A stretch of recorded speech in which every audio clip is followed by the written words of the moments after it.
Bonjour, aujourd'hui, je vais vous montrer en quoi la mémoire et l'histoire, qui parlent toutes les deux du passé, entretiennent une relation à la fois complémentaire et conflictuelle.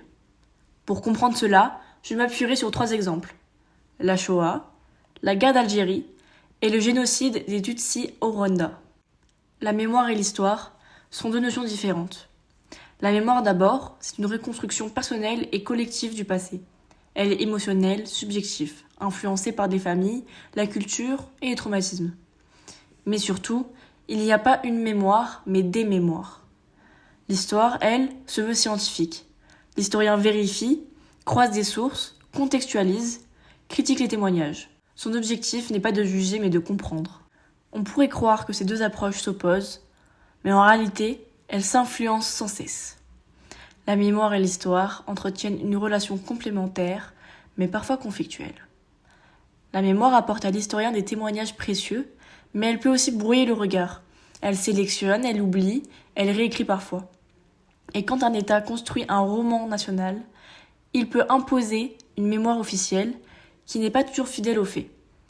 C'est ce qu'on observe partout dans le monde. Les mémoires peuvent s'opposer entre elles ou s'opposer au travail des historiens.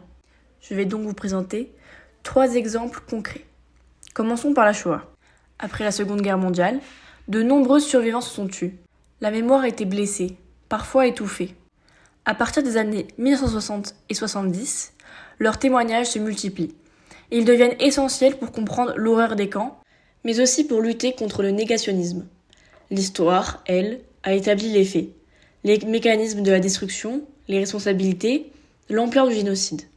Ici, la mémoire nourrit l'histoire, et l'histoire protège la mémoire.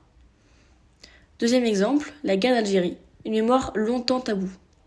Sur la guerre d'Algérie, des mémoires s'affrontent. Celle des jeunes soldats appelés à se battre, celle des harkis, celle des indépendantistes et celle des pieds noirs. Longtemps en France, on parlait d'événements et non de guerre. La mémoire officielle a occulté des violences pourtant massives. Ce n'est qu'avec les travaux des historiens et l'évolution de la société que la vérité historique s'impose progressivement. Enfin, le dernier exemple, le génocide des Tutsis au Rwanda. En 1994, le génocide des Tutsis laisse une société traumatisée. La mémoire y est douloureuse, elle est parfois instrumentalisée par le pouvoir. L'histoire permet d'établir clairement les responsabilités, y compris internationales, et d'éviter la négation ou la minimisation. Quel est donc le rôle des historiens face aux mémoires ? Les historiens doivent rester indépendants, ils ne doivent pas écrire pour faire plaisir aux mémoires, mais pour éclairer les faits. C'est aussi pour cela que les lois mémorielles, comme la loi Gueïsso de 1990 contre le négationnisme, créent parfois des débats dans le monde scientifique. Comment protéger les victimes sans empêcher la recherche ? Alors, on peut se poser la question, mémoire ou histoire ? Finalement, les 2 sont nécessaires. La mémoire donne du sens, de l'émotion, des récits humains, alors que l'histoire apporte de la méthode, du recul et protège contre la manipulation.